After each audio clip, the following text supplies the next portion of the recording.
Hello, boys and girls. Mr. Palace here. So nice to see you. I'm excited to read a story about the world marketplace today.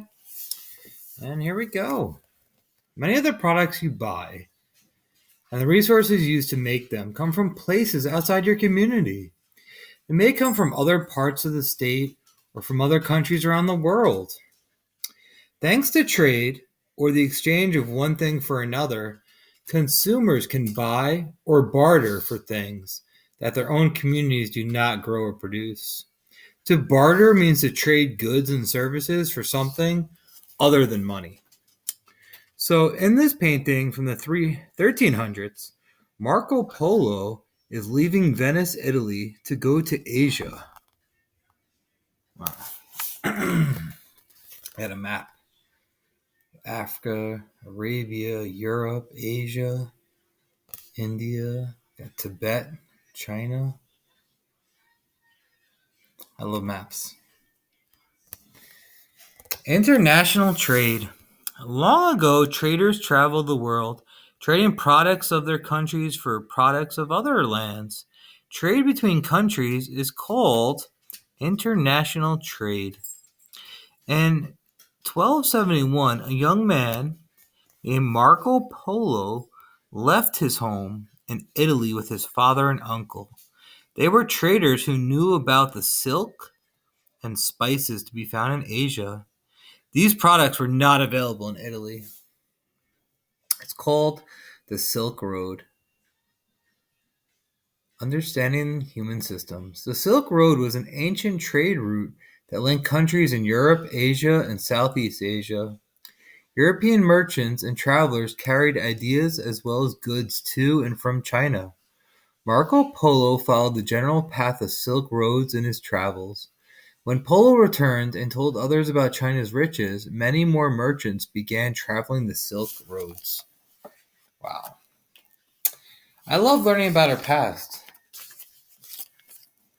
Look at this. Spices are used in several forms. Ground black pepper, that's in the first pot.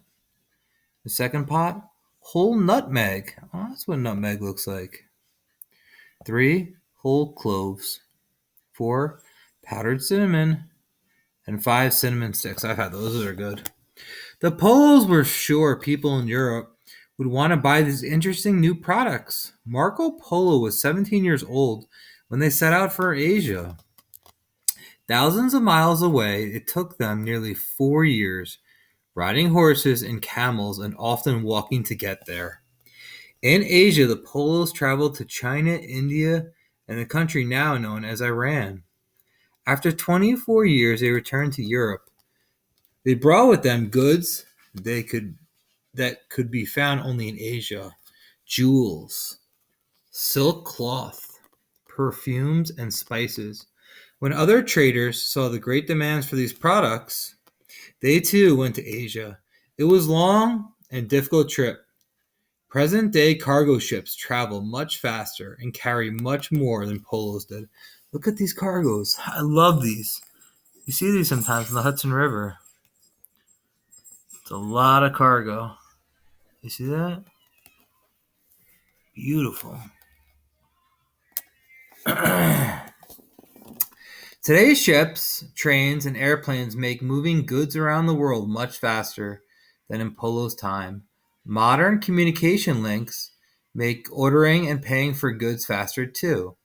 A communication link is a kind of technology that lets people who are far away share important information instantly. People can now use telephones, fax machines, and computers to buy and sell goods and services. Customers can use home computers to shop for things on the internet. The products arrive by modern transportation in days or weeks instead of months or years. These workers, called telemarketers, take orders over the phone and put the information into computers. Wow. Beautiful, beautiful. All connected, right? Countries depend on one another. Here we go. Clothing labels show that products were made throughout the world. Pure silk, made in India, cotton.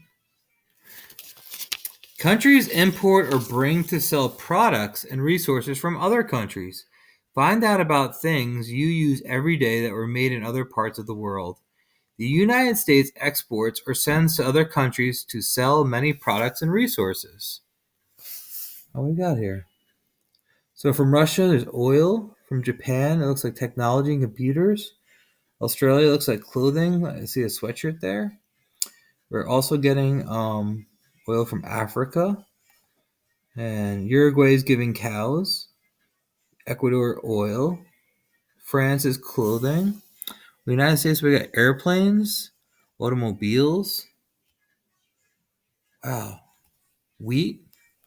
Phenomenal. Oh, here we go. Here's the map key. So we have airplanes, the cars, clothing, coffee, computers, cotton, gems, meat products, oil, soybeans, wheat, and wool products. Wow, what we got here? Workers on a Brownsville, Texas dock load these rolls of sheet metal onto a ship that will be taking them to China to be sold. In the world marketplace, scarcity of supplies in one part of the world can increase the supply in another part of the world. For example, oil is scarce in Europe, so European countries buy oil from nations in Southeast Asia where it's plentiful. In turn, these nations need and want telephones and computers. They buy these from businesses in Europe. The world is a huge marketplace and can supply things that people want and need. In this marketplace, countries depend on one another for products for their citizens. Their dependence on one another for products and resources is called interdependence. Wow. I hope you learned a lot today. I hope you really enjoyed it. As I said, I love learning about the world around us, and this is by far my favorite picture, the cargo ships. All right, boys and girls, I'll see you soon.